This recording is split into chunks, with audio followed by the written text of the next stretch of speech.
Davy J the Virgo, What's good, money? How you doing, bro? I'm good, bro. How you today, man? I'm great. Man. Can't complain. Just ready for this weekend. That's all. Yeah. A huge weekend for you, my guy. Going to be a good weekend. Very good weekend. Yes, you survived the thunderstorm last night. Thank God it happened yesterday. Yeah, bro, that joke was crazy. No thunderstorms this weekend. Fool. But besides that, Davy J the Virgo, thank you, and welcome to the Millennial discussion. Appreciate it, bro. I found out a lot about you, Davy. You know I did my research now, right? What you mean? You know I did the research. We're going to talk about a lot of things tonight.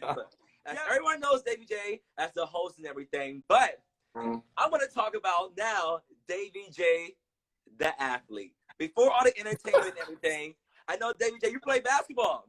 You played basketball. I did. So before all this, was it like a dream? I'm realizing a lot of successful people start off with sports. And I guess at first, did you think you were going to end up with sports? Like, did you think you were going to end up being an NBA, playing D1? Like, how did all that work? Was that just... Bro, it was a point in time where basketball was, that's all I did.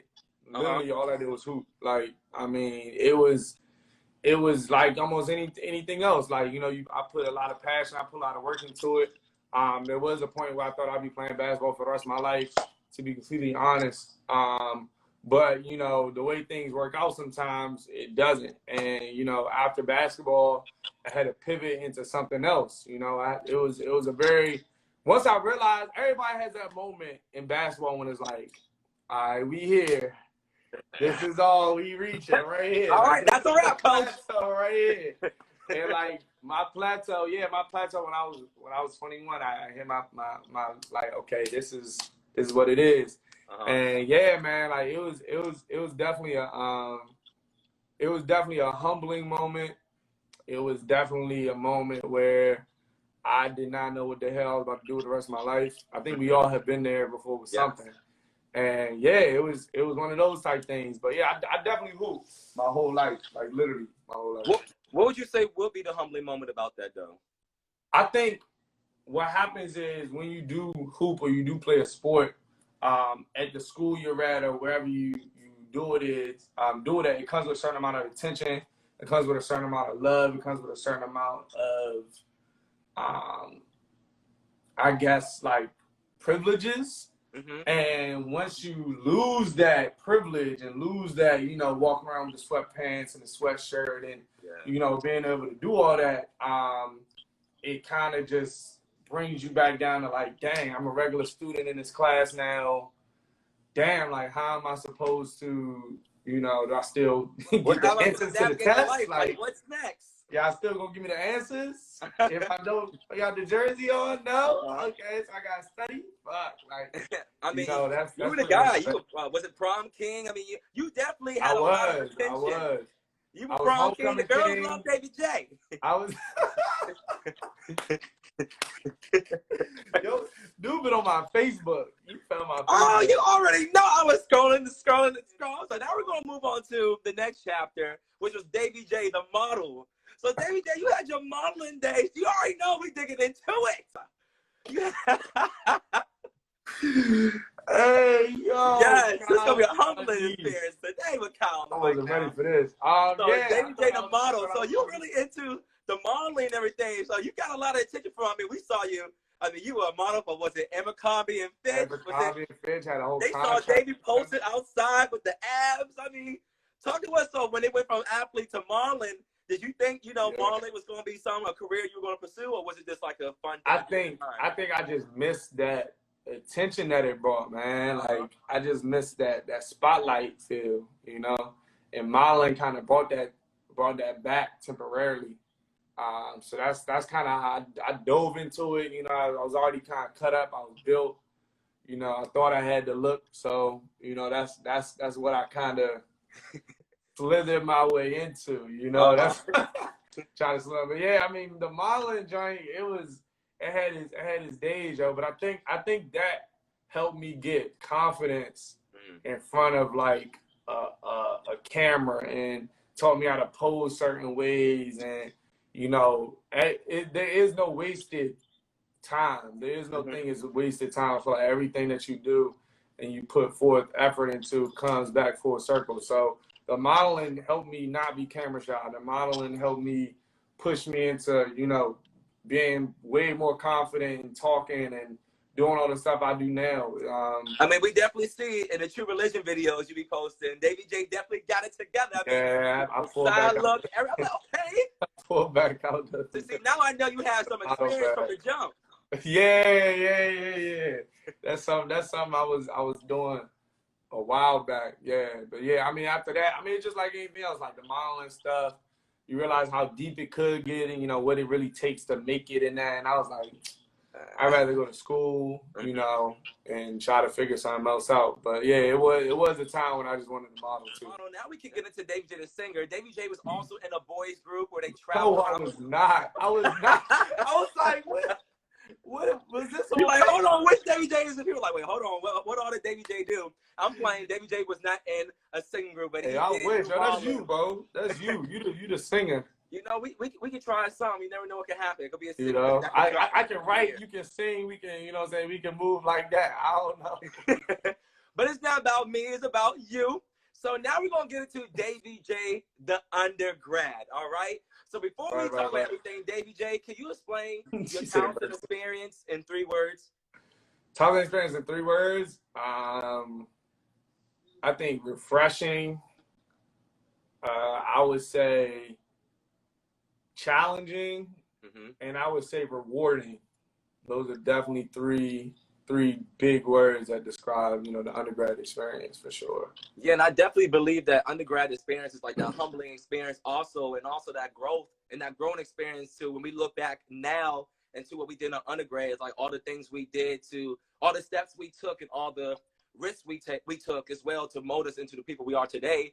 And I definitely want to go ahead and get started into talking about the lunch table. That was something definitely that was, I feel like, a huge major part in your undergraduate experience, because that's when you create the lunch table. And I remember when I was looking back at old pictures of how you guys were literally at a wooden table with a great PLT design.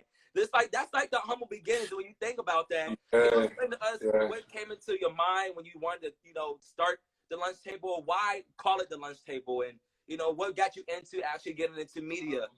Yeah, man, the lunch table, like, I wanted to be a TV host. You know, that was the next thing that I ventured off into, you know, after the basketball stuff and after just trying to find my way at Towson.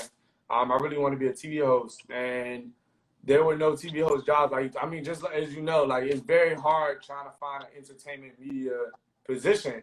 It's not easy, bro. Like, there's not a lot of entertainment media in this area at all. Yeah. So me searching for that, even the news anchors and all that stuff, they would ask for like experience. I had no experience at all. So from there, I had to create my own. So I created my own show. I would, you know, invite different people on there. I would think, you know, from a marketing standpoint, what would I want to see? What would I want to see on campus that people talk about? And then I took the stuff that I think people want to talk about on campus and, you know, kind of pushed it into creating episodes. And then from there, I found, you know, a videographer. We found some editors that came along. We found some co-hosts. And we made it an official org on campus. And then when I graduated, I realized that the need was still needed in other places besides just Towson. So that's when they branched off the Morgan and the Coppin. And, you know, all of this happened in 1 year. So, like, it went from, like, Towson, boom, we did a lot of Towson. And then as soon as I graduated, it was like, oh, it's at Morgan and Coppin. Okay, cool. Then it was like, okay, it went from Morgan and Coppin to Bowie to UMD. It's like, oh, shit. Like, that happened, like, that happened so fast. Like, that literally happened, like, back-to-back semesters. And then the next semester, we went up at Howard. So it was like, boom, boom, boom, boom. Like, it was like a lot back to back to back.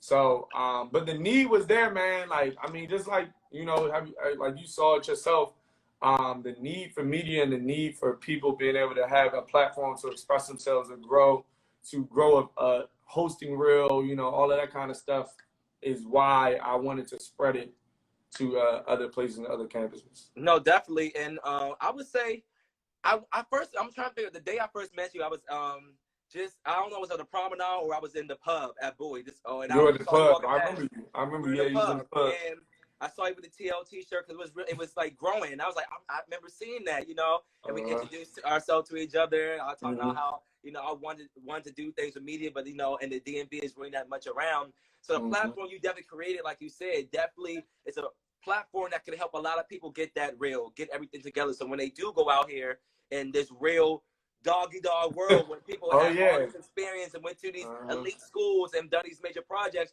you had some substance and something under your belt to, you know, to show to make you as just as marketable as the competition. But I want to go back to the question I asked: why the lunch table? What made you call it the lunch table? I wanted to call it somewhere where everyone talks about everything. I think lunch is like one of the only places in the world where everybody is a universal thing. Everybody eats lunch at some point. Everybody comes together for a meal. And the lunch table is where everything is happening at. Like, people used to joan on each other. People used to make rap beats. You used to hear about all the gossip that was going on in school and, you know, at the workplace. So it's something that won't grow old or young, and it's something that is staying forever. Like, there will always be a place where people eat lunch at a lunch table. Well, you know, not now, but you know. But yeah, I wanted something that was timeless. Yeah, I wanted something that was timeless. It was between the lunch table and the happy hour, and I'm so glad. The lunch table. Because happy hour is kind of like adult. That's kind of like Davy J. We're gonna get to that. We're gonna get to that side next, but we're gonna get to adult Davy J. We're gonna get to adult, but right now we still undergrad. But yes, that is definitely a name that's perfect for undergrad. Because I'm like, lunch table, lunchroom, like that sounds good. So one thing I definitely want to talk about is your marketing scheme when it came to the lunch table. So when you first decided to create it, I know you decided to do showcases. So you incorporated modeling, which you experienced. You incorporated sports, interviewing people in sports, which you experienced yourself in your life. So when you came up with the marketing scheme and everything, like the colors and all that type of stuff, for those or someone who's out there trying to start their own, you know, blog show or their own brand, what is some advice you can give them to like really just navigate certain things to help push it? I feel like it should be something unique. I feel like it should be something that is untapped. What I do is I look around in my circle and I look around at my, you know, immediate community. If nobody is doing it, that means it's an untapped market. It doesn't matter if they're doing it. It doesn't matter if somebody, you know, created a media show down in Florida. You know, that's still considered up here untapped market. It doesn't matter, you know, what, you know, other people. Just make sure that you realize like the difference between an untapped market and something that exists but could still exist amongst your peers, you know. So don't be, just try to set something somewhat different, so that way it can stick out to where you are. I will also say to make sure that you at least create some type of content that is not already out yet. Like, try to set yourself apart from the content that's already out, and just be there, be present. I think that is one of the main things that we, you know, that grew us so much, was like, yo, they're everywhere. You know, just be consistent. Consistency builds respect with anything. You know, after the course of time, you're consistent with it and you grow. You know, within what you're trying to do, you'll always win. You'll always win. And speaking about winning, I know now we're gonna get to Davy J the Virgo, because I feel like we really got to see more Davy J the Virgo as you graduated, and of course as we became adults. So Davy J the Virgo is like Davy J the adult. So I know with being an undergrad, we kind of not saying it's easy or it's, you know, fluent sped, but we have the support of our campus. We have the rooms, we have the equipment, we have all the stuff kind of at our fingertips where we can have access to. But graduating is when it gets real. So I want to talk to you about your postgraduate experience of being an entrepreneur and also trying to get yourself established as well as an adult. How was that journey? That was another big transition phase, man. Like, that was another big humbling phase, to say the least. I think what happens, especially with a lot of people, and I've seen this with a lot of people, you know, they go through their senior year and, you know, they kind of are the men on their campus, or, you know, they have so much attention with this, and then they go through the process of graduating and all the congratulations and oh my gosh, and then it's like the congratulations stop for a while. It's like, damn, like where's the next pop? Like where's the next hit? And that could be very stressful, to say the least, especially if you're living in a certain lifestyle on campus, you know, and then you go from off campus and you realize, damn, like, so I gotta hit here now. Like I have a whole new goal. I might have done something here, now I gotta hit a whole new goal. You gotta exceed that expectation sometimes. Exceed that expectation. And then you're also in a bigger Shark Tank. Like now you trying to compete, you know what I'm saying? You trying to get media passes next to the big dogs at these things. Like, you know, and I didn't, like, a lot of people don't even realize the opportunities that come to your school. Like, it's celebrities that come to your school that you have access to. It's $30 tickets to a concert that outside of school is like 80 to 100. So, you know, it's just the little things that I had to grow out of. But I mean, just like any human, we're made to adapt. You know, the human body is literally built and made to adapt. So as long as you are keep pushing towards something else, and you know, reaching that goal, you can get it. You just have to figure out the new way of getting there now. It's no longer going to, you know, your favorite supervisor. Now you have to email and figure out a way into these people. And they respond to you as an adult, not the undergrad. As an adult and not the undergrad. I'm like, hold on, it wasn't like this a few months ago. Now you talking to me different, because I guess it's adulting where it's now we're not funded by the school. Exactly. But I realized, right, the reason why they would respond to you in undergrad is because they needed that undergrad market. You understand? So what I did was I figured out, I started asking them, what do you need?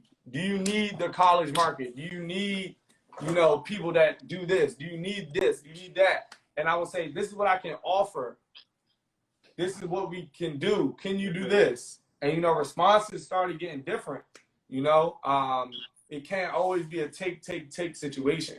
And, you know, just the little things is what I started learning from that. So I think that was definitely a humbling experience from one transition to the next.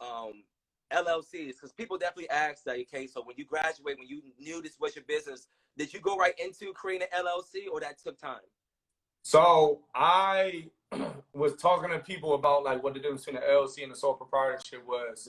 And I realized that the LLC was something that I didn't need initially. Everything was still like, you know, so it was still just me. You know, nothing I could really get sued for or anything like that. So I took the sole proprietorship route for a while, and I was just working on trying to figure out, okay, we got to turn this from a business, from a hobby to a business, because the only difference is the money, honestly. And we weren't making anything. So I was trying to figure out how the hell to make money from this. And from there, you know, you kind of figure out along the way of how to make money from certain things. So, you know, I did the party promotion thing for a while, and I made a lot of money off of that. And, you know, I would sell the t-shirts and the hoodies. And then eventually I was like, oh, shoot, you can sell advertisements because our platform is growing.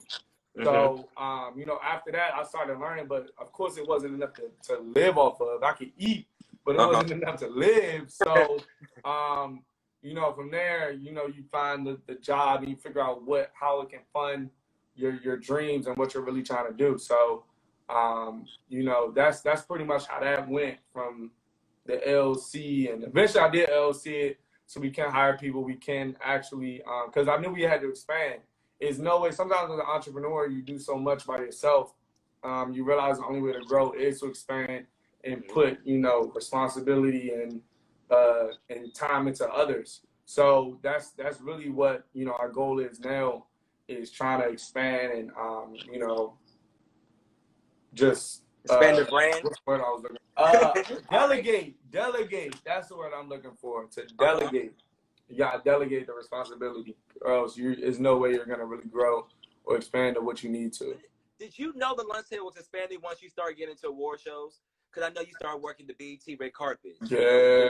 Black film festivals. So explain to us your first, that first like when you finally found out, okay, this is something that can really be expanded or taken to the next level. What was that first event that really opened your eyes post-graduate when you knew, okay, honestly, it's not a hobby, this is a career?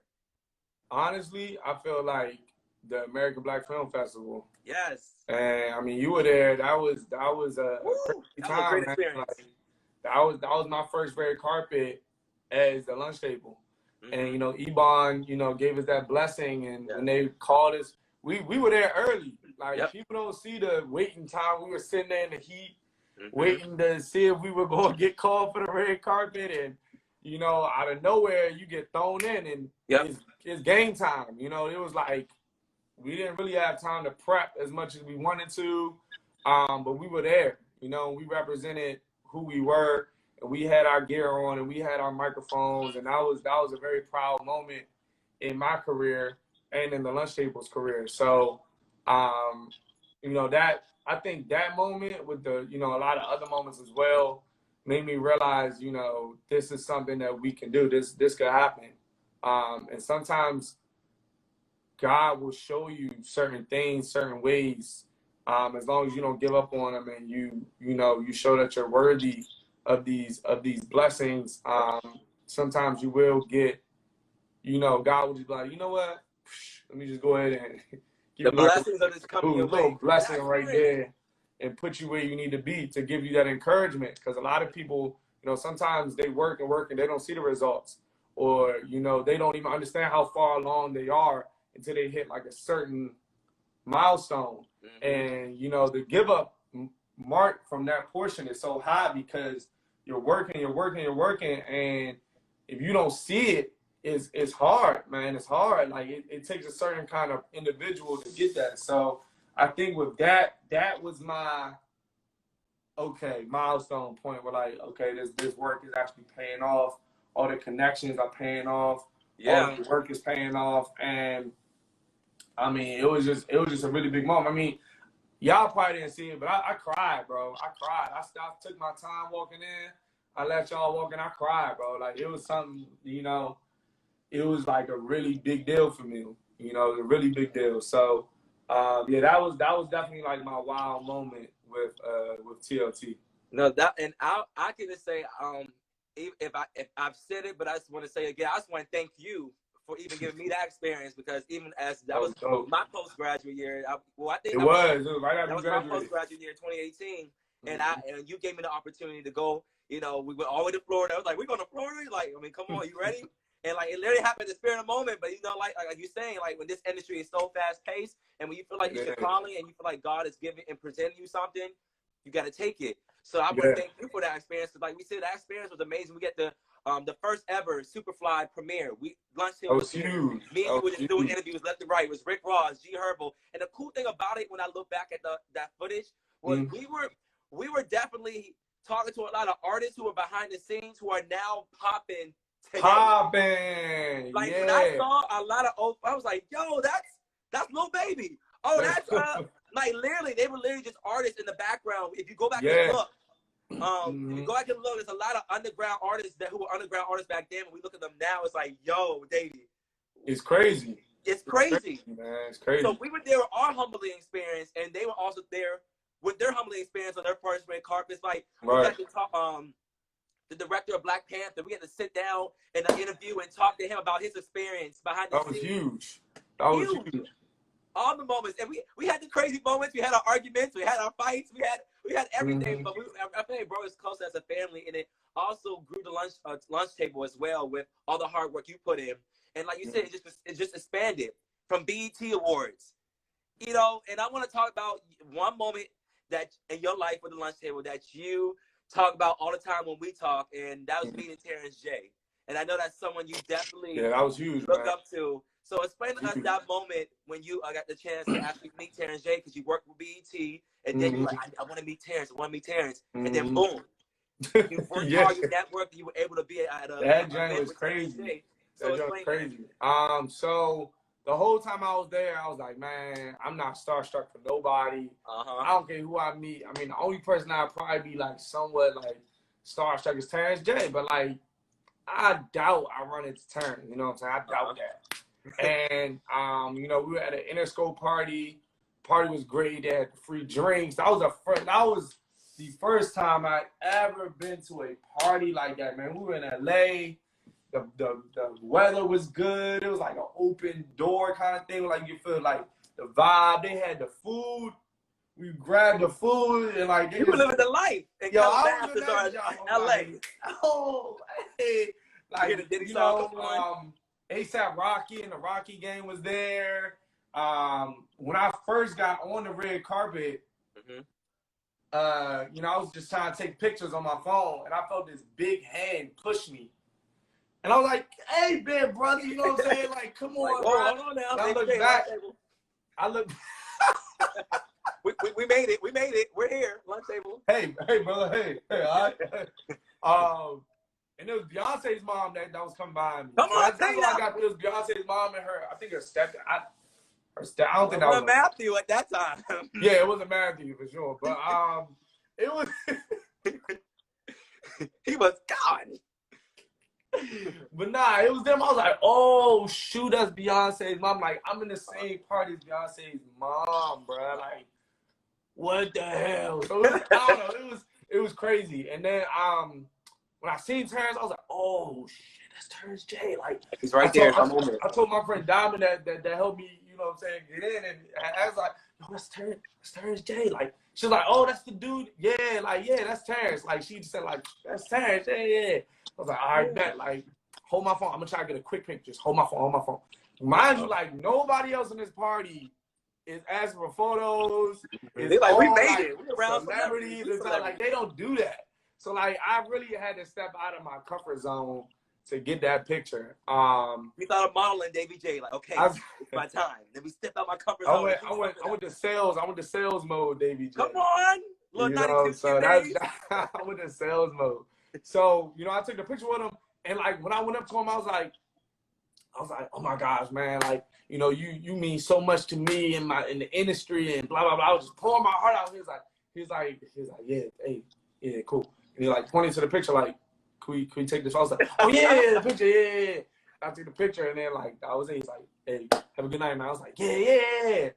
And that was it. And I was like, oh shit. These moments happen so fast, you know? Bro, I posted that picture so fast. That had to be the fastest I've ever posted a picture in my life. Like, hands down the fastest. But it was, I don't know, like, that was just a great experience, man. Like, being backstage, I saw Davies in person for the first time. He was huge.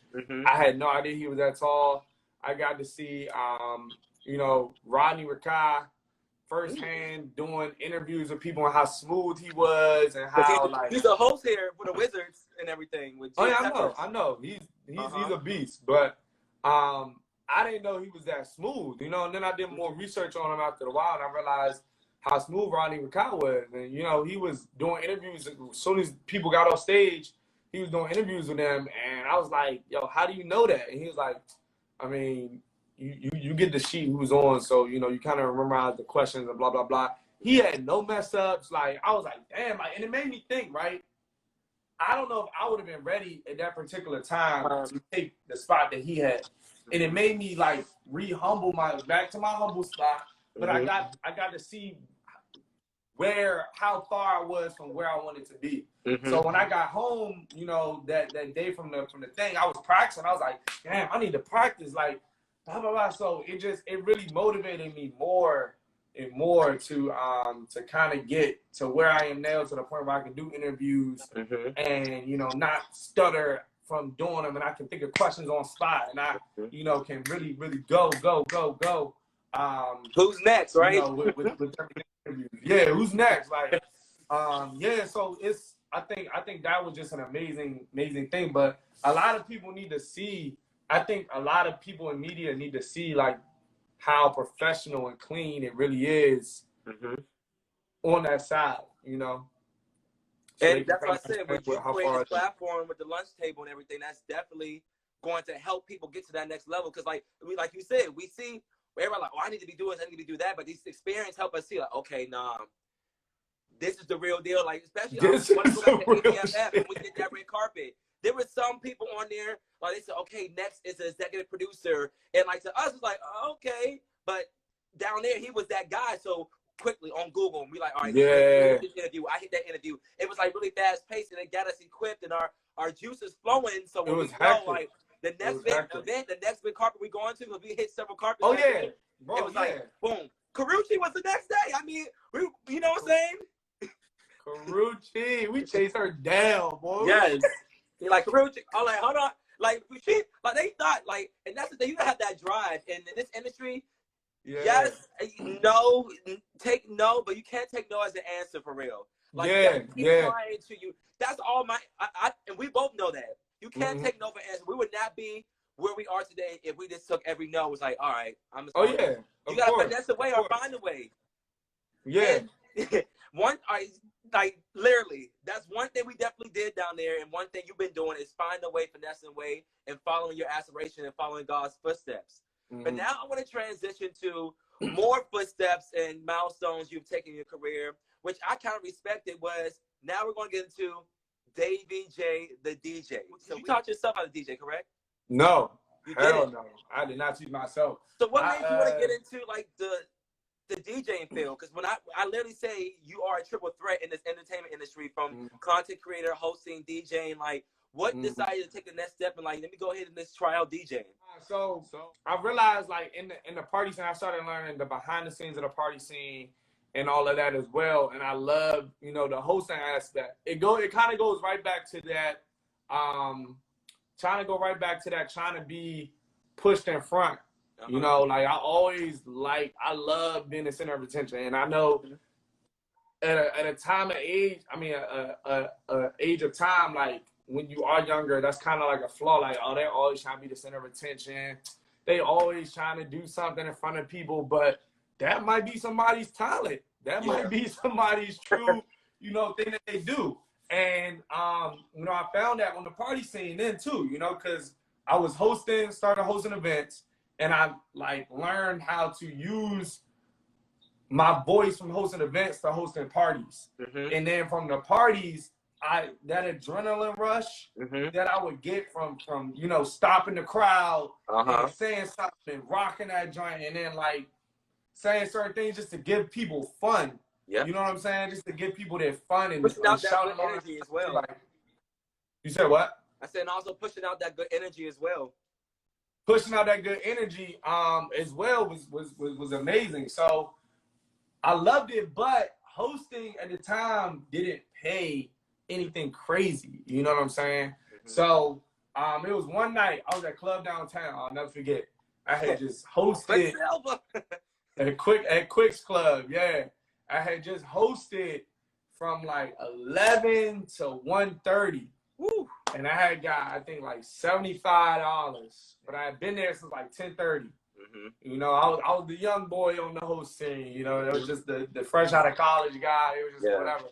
But then there was a DJ that came at like 12:30 and left at like 1:40, and he got I think like 250, and I was like, oh, like hold on, what am I doing with this? Like, your mouth all dry. You like, man, I lost my voice, and he's over here scratching and making more money than me. See how DJs. I was like, there's no way, bro. There's no way. So the next day I called my friend E-Man, called DJ Lights Out. And he would let me come practice in his basement. He be asleep. He be half asleep. I'd be like, bro, like, just turn it on. Let me just use it. And like, but I knew the right and the left side. The right, left side. I knew that already. But I didn't know like the transitions and all that stuff. So like, he would just let me practice. And he'd be like, man, that ain't sound good. Try it over. And I'll be in his basement for like 3-4 hours, bro. Putting in the blood, sweat, and tears. I was 3 or 4 hours. And then eventually I started like doing it a little bit. When I was hosting, like, he'd be like, yo, I gotta use the bathroom. I'd be like, all right, bet. And I'd run over to that joint. Try to do something. Go hit it. I would try something. And then one day, he's like, yo, if you really gotta do this, you gotta come back and you gotta really learn how to do it. Because if you're gonna be doing that, you sound terrible. I was like, damn, I bet. So I told him, and then in his basement, I made my first real transition. And when I made my first real transition, it was hotline, like 5 in the morning, and I pressed the button at the same time, and I heard that joint blend. I was like, oh, magic, and boom, did it, bro. After that, I was blending everything, And then I hit up DJ 100 Ash, who's on his joint. I hit up DJ 100 and started doing training in his basement in Baltimore. So he gave me a hella lot of music. You know, he really looked out for me with a lot of different stuff with the DJing, like let me borrow speakers here and there. And, you know, from there, I had the marketing on point already because I already knew how to, you know what I'm saying, push a product out. So as soon as that happened, I started making flyers, book Davy J, hashtag book Davy J. I'll post whenever somebody booked me. I was doing free gigs at first just to get, you know, content, showing people that I, you know, can get booked. And, that's what I know. With any service. Yeah, I mean, just with any service, like you have to prove yourself. Like people are paying for a service. So you have to prove that you are worthy of being used for that service. So I did a lot of stuff. I did like 3 or 4 gigs for free. Yeah, I was like, and yo, you don't can I realize just the DJ? free gigs, a lot of our experiences start off with free gigs and networking. And Davy J, I can say your networking is something that I feel like I admire because you literally have networked and connected with a lot of people where I literally see you at a moment when you're just like, okay, I need something. And you just, I could call this person, I could call that. And people sometimes forget about literally, we say all the time, I feel like I've said it every time and during all these millennial discussions, your net worth is your network is your net worth. And that literally plays a tie with any aspiration, any jack of trade you do, because you've done hosting, event planning, DJing, but your network has helped you navigate through all those different trades. You know what I'm saying? Yeah, and I mean, Kyle, like we both been out, bro. Like you know how it is. It's like, all right, I'm gonna go talk to them. You go talk to them. You gonna get their contacts. We gonna come back. Like literally, bro. Like you can't be selfish because you gonna need something. You can't be selfish, I'm gonna need something, and I can't do all by myself. Like you said, I got that ABFF. I got, hey, Davy J, I think this person be good for you. Here's somebody's car. It's all about that connection and that authentic relationship. I always say that, but it's so true. It's so you got so to, bro. Like you got to, like, and my thing is like you can't be going out with people that are not networkers, too networking kind of thing, because it's gonna slow you down. It's gonna really like mess up what you came there for. So I mean, it's just certain situations where I know where I need to go and network. I need to go with some outgoing people. I need to go with some hungry people. I need to go with some people that I know want as many contacts as me. Because my thing is the more people you know, the more possibility it is, just the law of numbers, of somebody being able to help you with something or somebody being able to book you with something. Every follower is a lead. Every follower you get, you should be thankful as fuck for, and understand that they are a potential lead to something. Yeah. They can be a potential to a booking. They can be a potential lead to a job. They can be a potential lead anything. And you could be a potential lead to them for something. You know, like everything that you do with this free social media is so essential. And I think everybody needs to understand that it's the value of this platform. The value of it is crazy. It's crazy. And it definitely shows off. We were just talking about you undergrad with your first little networking social event until now when you celebrated TLT's anniversary with that big networking event. I mean, I was on the panel. You had several people and several great, amazing people who were off the panel too. This should show how much power you had in your network, and then you used your platform to bring everyone together. Like when you look at that, because TLT is now 5 years old, 5 years, like that's crazy. Well, I was touching on basically, it's fading in and out. I mean, it's good now. Okay, it's clear. So I was basically touching on how it's been 5 years. Even though that's a long time, but not really a long time. But the growth you have, where now you have sold out events, and I want to talk about the event you have tomorrow. Talk about that. I mean, how does that feel to have an event sold out, especially during this time, and show that people are still rocking with you and supporting you? Talk to us about that experience. I mean, it's huge, man. I mean, I put a lot of time and effort into Wine&SlowJams. I've taken a lot of L's with events. I've taken, a lot of money invested into it, and it feels good to just eat from the fruits of your labor sometimes. Yeah. You know, not everybody can have a trusted event, and I feel just so fortunate and blessed that people trust me enough to spend their money with me. And, that really means a lot. But there's also a lot of pressure to deliver them. So I've been running around all day.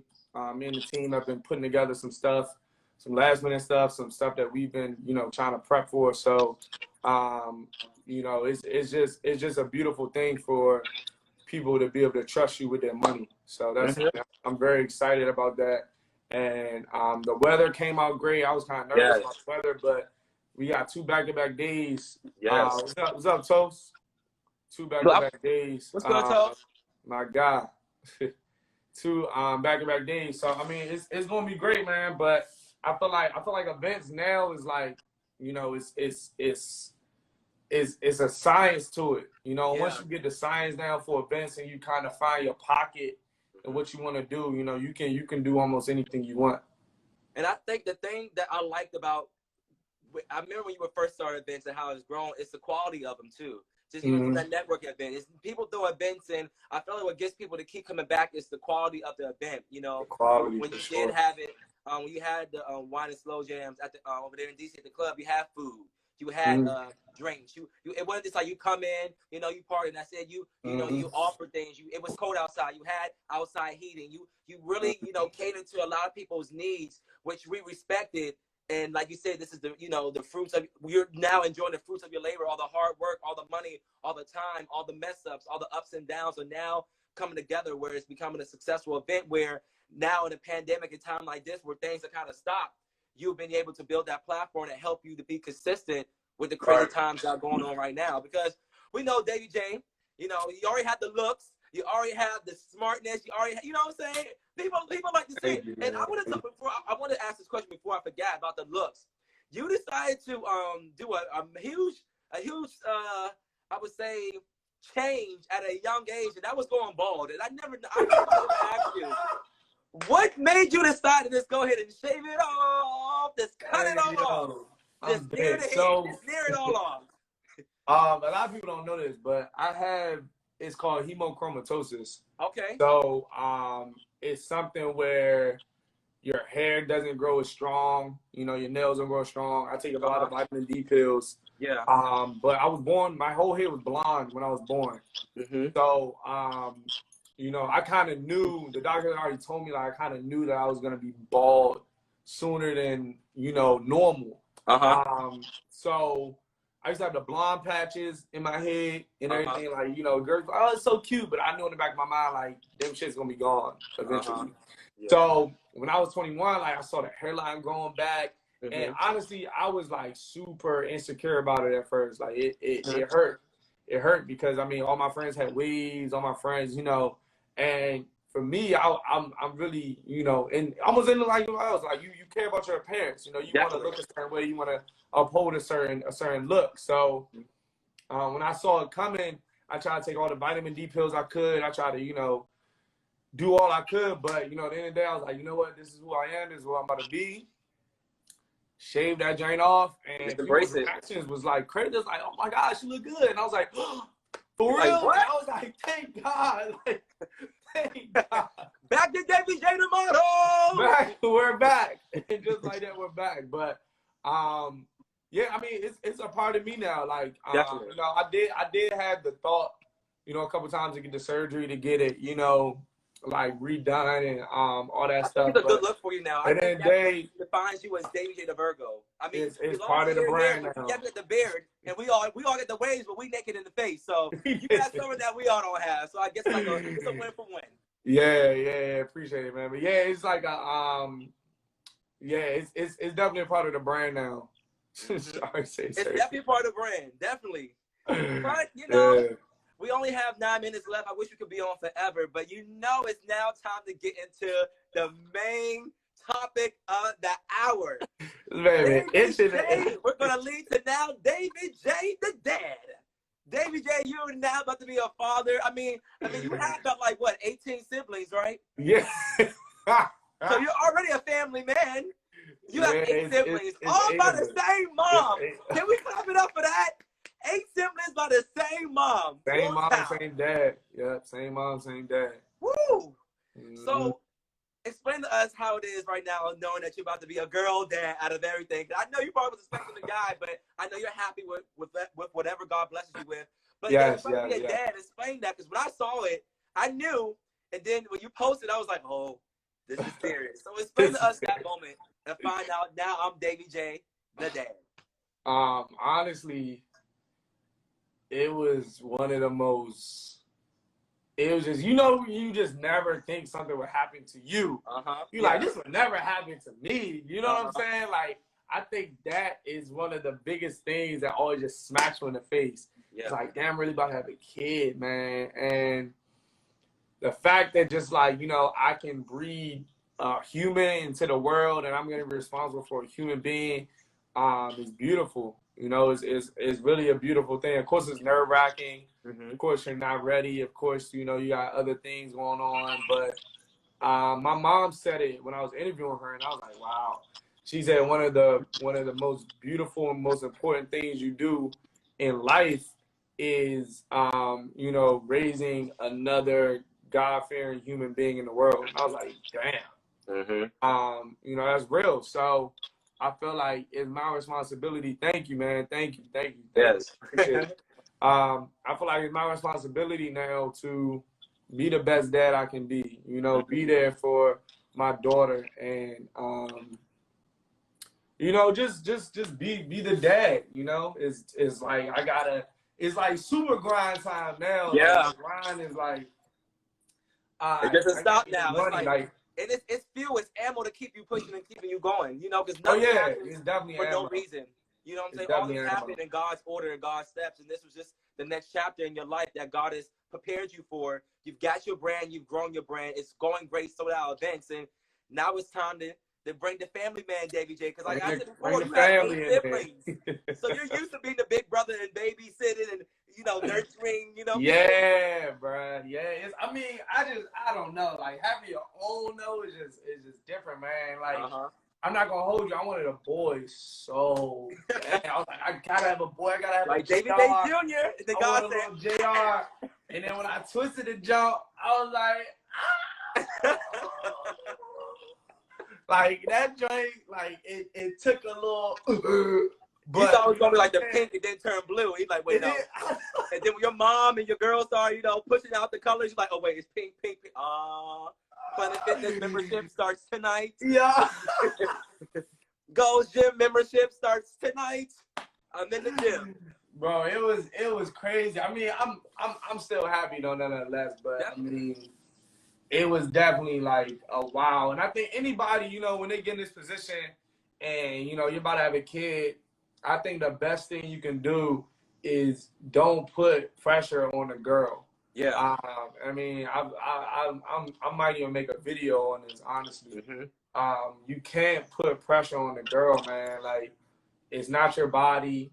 You were the one that made it happen. You know what I'm saying? You were the one that did it. Yeah. So, I mean, we didn't put any pressure on. I didn't put any pressure on her. I was like, either way, I'm here. What's up, man?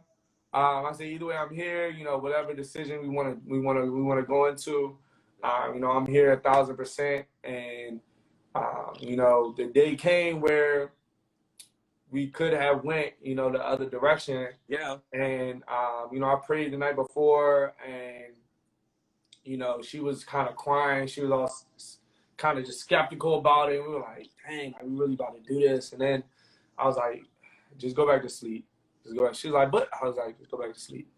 And we woke up, we were like, we about to have a baby. Like, I mean, it's a scary time, man. Like, it's just such a scary time. It's a lot of thoughts that run through your mind, but I'm glad we made that decision now. Looking back, because it really could have went the other way quick.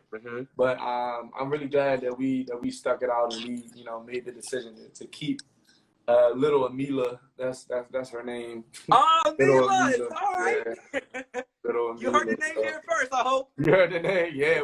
Damn, we didn't say nothing about the name. That's crazy. It is the first time he's saying it. Oh, yeah. See, that's the discussion for you. Kyle, like, I got the exclusive. Let me just edit this part out. Let me just post this part immediately.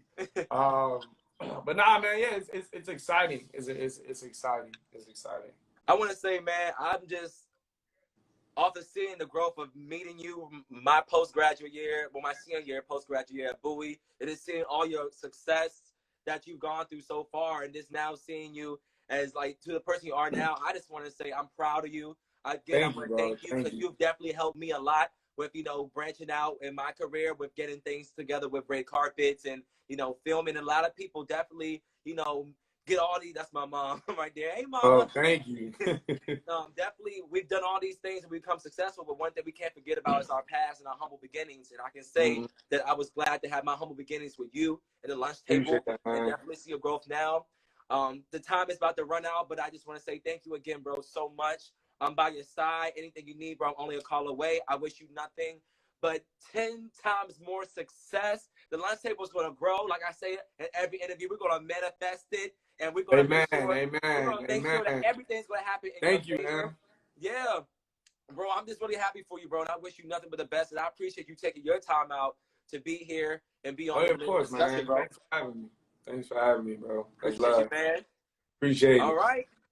All right. You have a wonderful day. Let's hurry up and end this before the storm comes and it shuts off. Seriously. And, bro, keep grinding. Keep doing the events. We're going to keep supporting, bro. Much love. All right, man? Already. Peace. All right. Peace, bro.